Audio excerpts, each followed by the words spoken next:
Welcome to Constructor Talks, where we explore the academic, strategic, and collegiate at Constructor University. I'm your host, Scott Peterson, Head of Corporate Communications. Today, we are talking alumni with Pavlin Mavrodiev, class of 2006. Pavlin, welcome to Constructor Talks. Thanks for having me, Scott. Absolutely. So it's homecoming week. It's a very exciting time for us here on campus. Events planned all throughout the weekend, celebrating this place, the people, the achievements. Is this the first time you've been back since 2006? Not really. I was back for my 10-year anniversary. So that's 2016. Mm-hmm. And I came with a bunch of alumni friends. We had a great time. Okay. But this year, I'm actually particularly excited because I see this great program. I'm looking forward to meeting the students. So I think it's going to be the best one yet. All right. Well, we're looking forward to that. So we're having homecoming now. It's 20 years on since you've been here. What are some of your strongest memories from your time here as a student? Oh, wow. I mean, so many. I don't know if people know that, but when you study in Constructor, you live on campus and you have such a great time. You socialize, you meet, people your age. That every day basically you form memories. But some of the most cool memories are we had something called the Olympics. Mm-hmm. Back then it was called IUB Olympics. It was like the highlight of the year even. Okay. I remember football games representing my Group college. Okay. Group for the win. We had big fights with Mercator all the time. Those guys. So Olympic Games I would definitely highlight. Yeah. I think those are actually coming up. I remember seeing a couple of little banners around campus here. You'll have to be on the lookout. Maybe you can see if somebody needs an alternate. Yeah, I'll have a cameo appearance maybe. There you go. So you studied electrical engineering, correct? And computer science. Excuse me. So I'd like to know, maybe do you recall any professors or people here on campus that really kind of had a profound impact on you? Yeah, two of them. Mm-hmm. One from electrical engineering and the other one from computer science. Professor was Werner Bergholz. Okay. I don't think he's on campus anymore. He was my academic advisor as well. Basically he used to say, der Weg ist das Ziel. Uh-huh. So the road is the goal. And that kind of stuck with me when it comes to, success in life and purpose in life even. I think it really affected me. I remember that. So it's actually in my LinkedIn profile, that quote that I got from him. And the other one is a CS professor, mm-hmm. Michael Kohlhase. He was here until recently, I understood.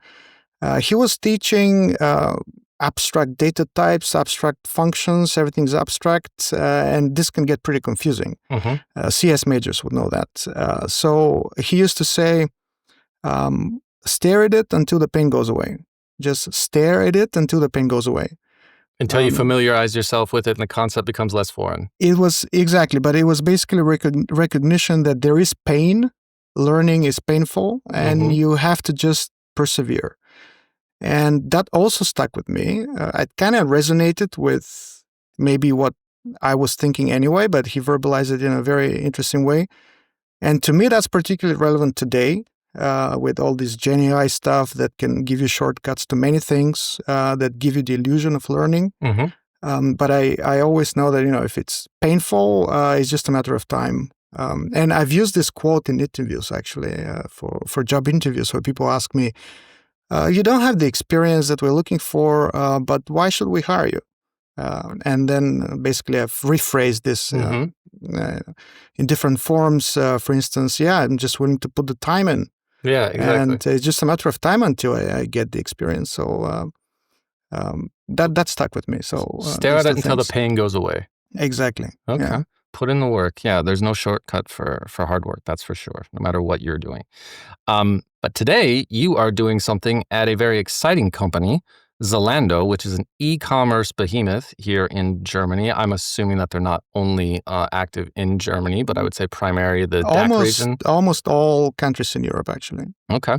And there you are, correct me if I'm wrong, Senior Principal Data Scientist? Yeah. Okay. For those not familiar with the role, like me, what exactly does a senior principal data scientist do? So a data scientist in general is trying to find something useful from data. Mm-hmm. Typically about the business, about the customers, and somehow create value. At Zalando, what we're doing, and similar people like myself, we are trying to build new products that will hopefully give Zalando competitive edge. Mm-hmm. So, for instance, if you can react or predict customer needs and satisfy them with cool ways like Gen AI, for instance. Mm-hmm. Just imagine a situation where you see a nice product, you upload the image of the product on our Zalando assistant, and suddenly you see an outfit that this product fits with, and you also see a Gen AI generated model that is wearing this outfit. So you can actually see how this picture that you took looks like in reality, Mm-hmm. and it's all Gen AI. So that's, for instance, one thing. In general, we are trying to anticipate what our customers need and keep them engaged and entertained. That's what we do. Yeah. So you are collecting and analyzing all sorts of data points, I would imagine in the millions, if not billions, and trying to derive some type of tangible learning from that you could use to improve the user experience. Yeah, exactly. And I mean, people should know basically a good data scientist is also concerned with where the data comes from. Mm-hmm. That's something a lot of people kind of understate, and often the data is the problem. Data quality, data privacy issues Mm-hmm. that could be limiting. But in principle, you're correct. We're trying to create some kind of value for our customers. And using data to basically make assumptions about products, then whether or not they will be well accepted. Using data to infer what people like, what their intent is Mm-hmm. at the moment, what they don't like as well, and things like that. Okay. So then kind of shifting a little bit back to here in your time at Constructor, back then Jacobs or IUB? IUB. Yeah. IUB, okay. So your time here in this campus, how did that kind of maybe influence your way of thinking about things of the nature of leadership, problem solving, decision making in the tech and e-commerce space? Well, to be perfectly honest with you, I mean, people would know that at the moment when you're studying, you don't really think a lot about leadership in e-commerce and tech space. You think about the bar or something like that. But looking back, I realized that we had a lot of study groups, for instance, that were either explicitly or just implicitly organized in study groups. That was very, very helpful because you kind of had to learn a lot. It was quite intensive, especially during exam period. I think had like 7 exams a week or something like that. And it really helped me to learn with other people, basically get condensed information about the topic from someone else. I do the same thing for someone else. And now, today, when it comes to leadership, team building, and so on, this kind of participatory teamwork abilities, I think I really developed them at Jacobs or IUB or Constructor. Yeah, so the kind of the overall culture that was welcoming and inclusive and trying to Absolutely, get everybody a collaborative environment that has kind of impacted you. Yeah, and it was all bottoms up, right? It wasn't kind of mandated like now you have to collaborate or you have to. You were free to hang out with whoever you wanted, and it was really wonderful, actually. Okay, well that's great to hear. I know that there's a very lively culture still to this day with all sorts of different groups. You see kids walking around, students walking around on campus, sitting in the libraries and getting together, and it's very kind of inspirational just to see how that kind of that ethos and that spirit still I lives just on. saw it outside. Yeah, it's great. So then, even going back a little bit further, you were involved in building the Propulsion Academy. Yeah. That has become that's later was subsumed and became part of the Constructor ecosystem. So maybe you could tell me a little bit about what it was like your time helping to really build up the Propulsion Academy and kind of how that's put you down your path to where you are now. Yeah, that's a good question. So back in the days, Propulsion Academy was doing, as you know, ed tech education and boot camps. And again, we were teaching people hard topics, right? Um, boot camps, 3-month boot camps every day, including the weekends. And people were actually paying a lot of money for that. That was really hard on the students. So I think what we instilled in students was that, as going back to the theme of no shortcuts, you just have to work hard. You have to persevere, and that teaches you resilience. It teaches you knowledge, actually, in my opinion, true knowledge. So that was one of the selling points of Propulsion Academy back then, that you come to us physically and you go through a gruesome time, 3 months. I know, even today, I keep in touch with Constructor Academy nowadays. It's still the case. People still go through gruesome time. And I think it's a good thing. Yes, now it's a lot more online, hybrid models because the company has expanded to Munich. But still the same spirit of hard work, adaptability, overcoming challenges remains. And anybody who's been through this academy can testify for that. And I think that's a match with what I experienced in IOB, for instance.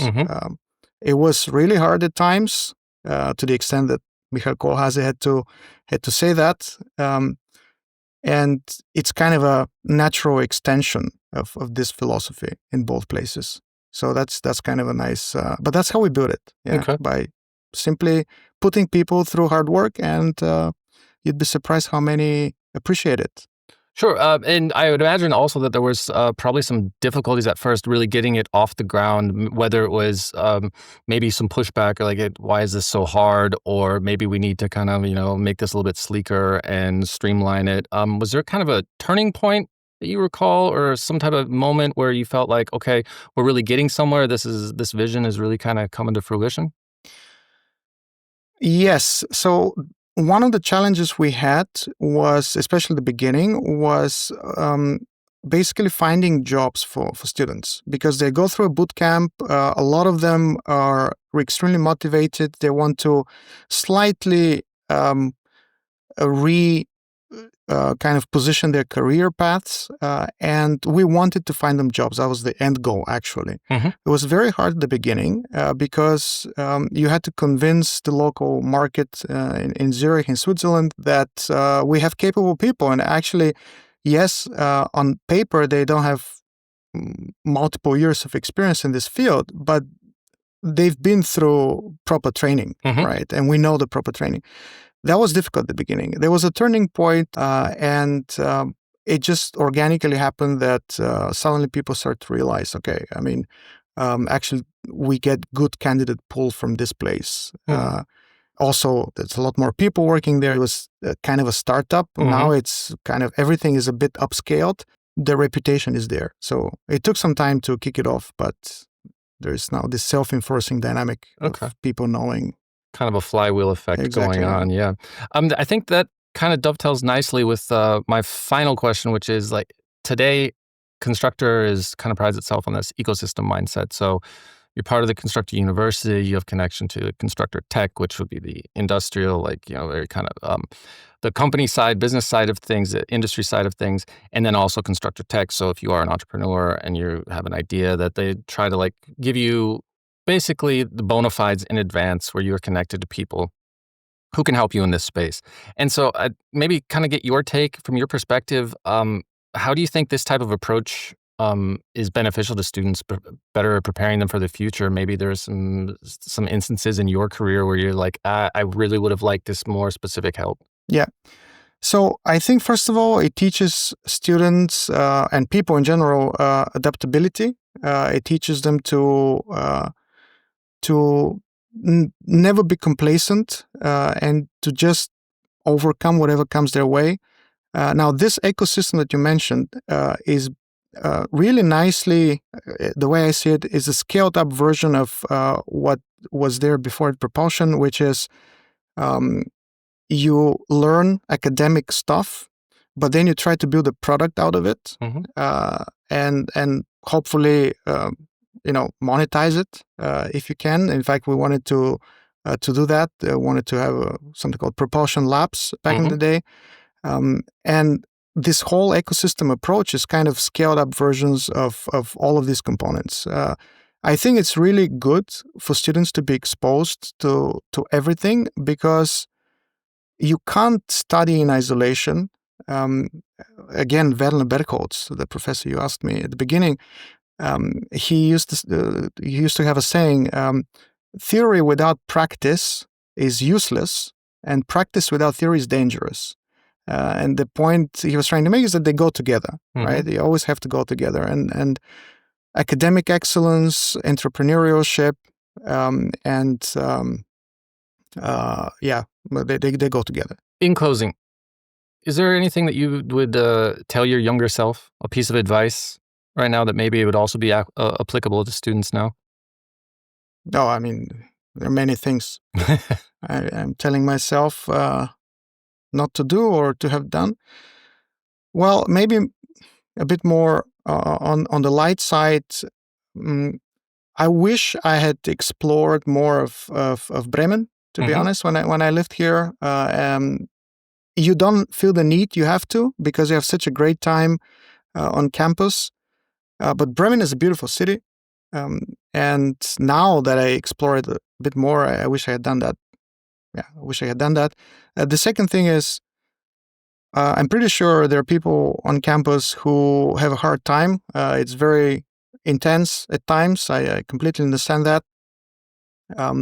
You should also take time to relax. Try to find a balance. If you relax too much, that's also not good. But I, at times, didn't do that. And I think that hurt me in the grand scheme of things. But in general, I'm pretty sure everyone will look back 10 years from now when they graduate and they realize what unique experience they had here. It's very different from traditional university. It's very, very different. When I did my master's in ETH in Zurich, it was a shockingly different experience to go into a lecture hall with 200 people. You know nobody. The lecture ends, and everyone just goes away, and suddenly you're again alone. This is very different. There's the sense of community, the sense of camaraderie, and people should really appreciate that. So, don't get angry about stupid things, in a sense.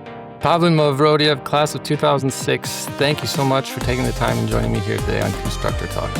Thank you very much.